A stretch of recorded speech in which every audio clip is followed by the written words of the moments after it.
January 23, 1944, 07:19 a.m.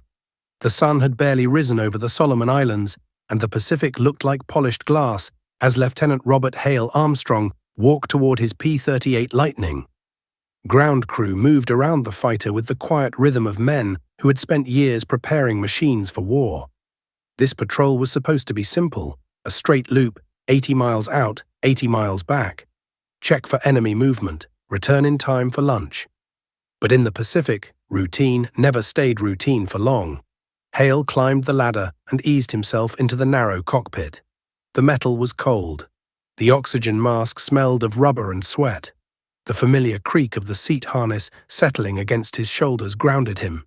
He knew what days like this felt like, the silence before something unexpected. The crew chief slapped the side of the aircraft. "Lightning's ready, Lieutenant. Bring her home," he said, not realizing how heavy those words would become. The P-38's twin Allison engines roared awake, shaking the ground as if the fighter itself wanted to leap into the sky. Hale checked the gauges, testing every system out of habit. No unusual readings, though the right fuel gauge twitched more than he liked. He rolled the Lightning forward, the wheels slicing through thin strips of morning fog. With a smooth pull, the nose lifted, and the aircraft climbed into the golden sky. The patrol began quietly, too quietly. Hale flew north, over waters littered with shadows of sunken ships, reminders of earlier battles. His eyes scanned the horizon in slow, methodical arcs. No contacts on radar, no radio chatter, no signs of Japanese aircraft. But every pilot in the Pacific learned the same lesson. The enemy rarely appeared when you expected them. They appeared when you didn't. 20 minutes into the flight, Hale caught a flicker on the ocean. A glint of metal? A reflection? Or his mind playing tricks? He tightened his grip on the stick, instincts prickling. Flying alone made a man sharpen his senses.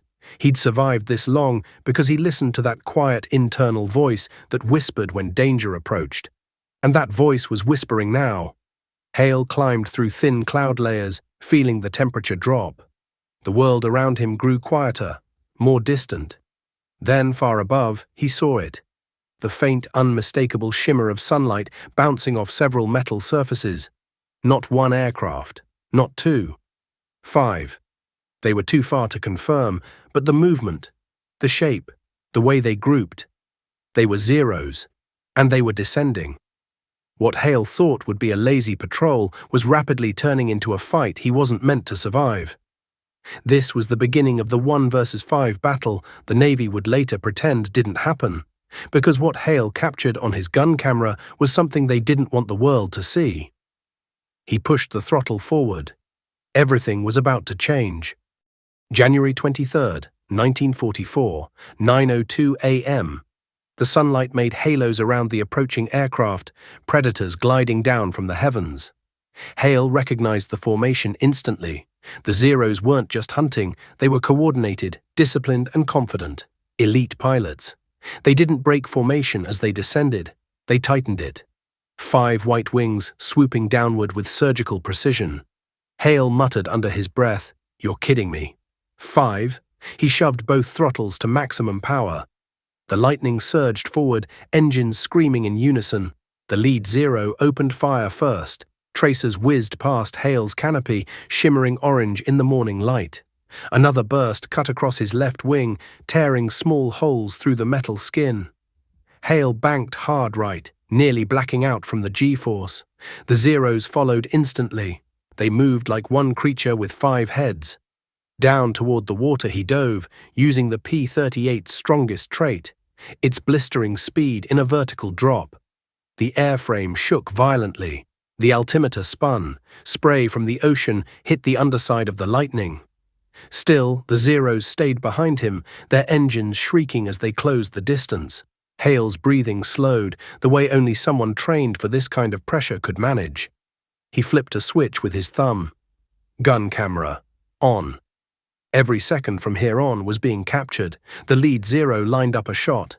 Hale felt the aircraft jerk as rounds peppered the right boom. He climbed, he dove, he rolled.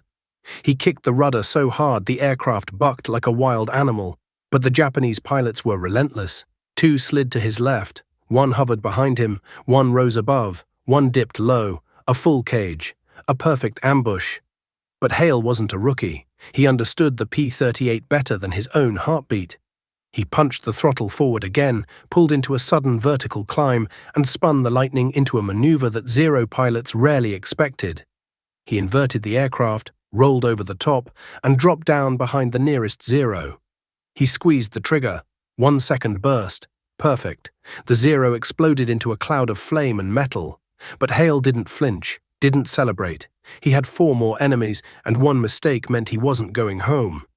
This fight had only just begun. January 23, 1944, 9:07 a.m.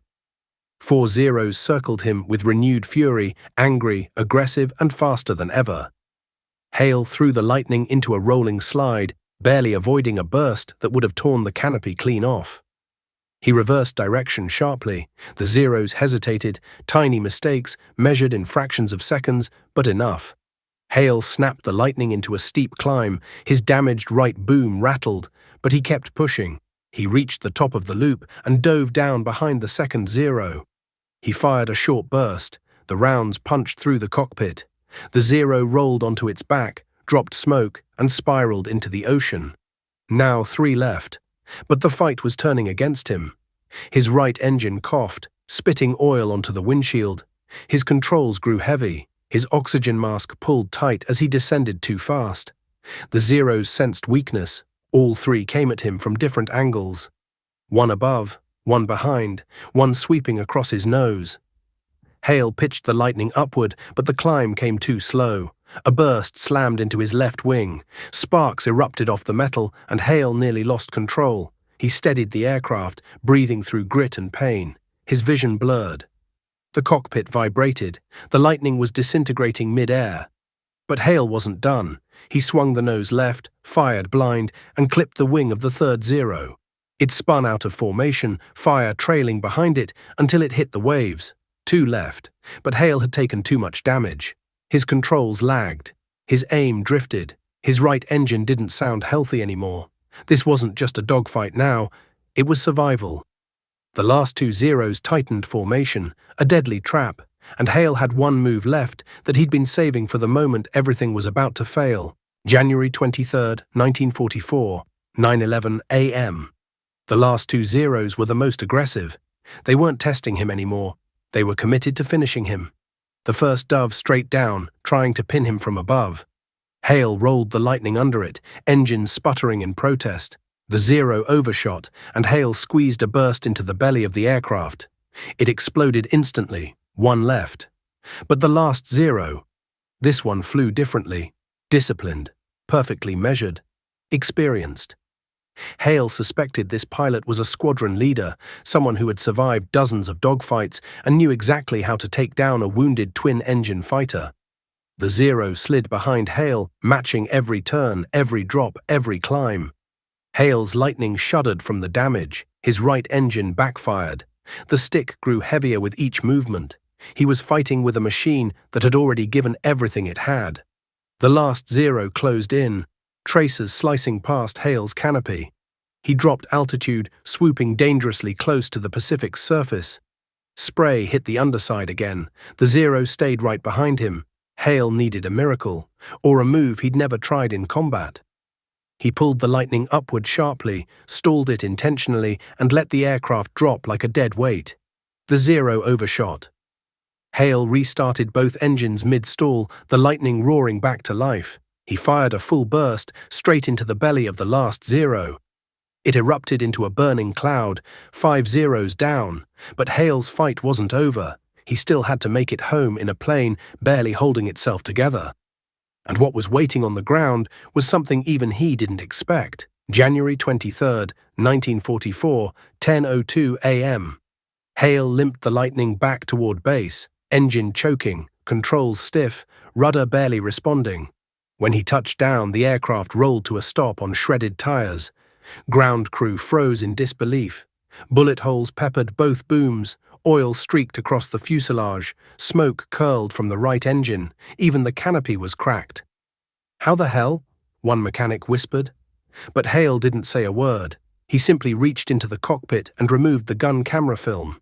That film told the entire story. 5 zeros against 1 P-38. Every kill, every near miss, every impossible maneuver. Word spread fast through the base. Officers arrived, commanders, Navy intel. They took the footage, they watched it. Then they classified it. 5 zeros destroyed by one pilot with a badly damaged aircraft was not the kind of story military officials wanted circulating. They said it would cause confusion.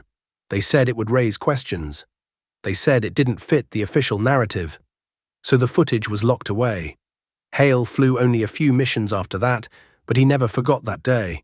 The sun, the ocean, the 5 shadows dropping from the sky. His story lived quietly in squadron rumors, never denied, never confirmed, until now. Because history doesn't stay buried forever, not when the truth is this extraordinary. If stories like this matter to you, and if you believe these forgotten moments should stay alive, please consider subscribing, sharing, or leaving a small comment. It truly helps keep these histories from disappearing. And if you wish to support this work in a deeper, more personal way, you can reach out on Instagram. Every bit of helps or donation keeps another untold story alive.